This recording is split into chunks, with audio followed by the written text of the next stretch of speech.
Let's solve this IUPAC naming problem step by step.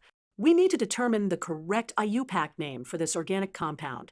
First, let's identify the longest carbon chain that contains both the double bond and the alcohol group.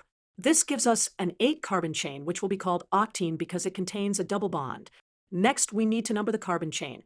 The numbering starts from the end closest to the double bond, which is on the left.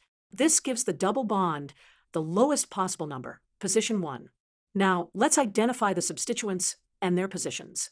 We have an ethyl group at carbon 4, a methyl group at carbon 6, and an alcohol group, OH, at carbon 5. Finally, let's construct the IUPAC name. We list the substituents in alphabetical order with their positions, followed by the main chain name. This gives us, for ethyl, 6-methyl, 1-octene, 5-OL. Therefore, the correct IUPAC name for this compound is 4-ethyl, 6-methyl, 1-octene, 5-OL.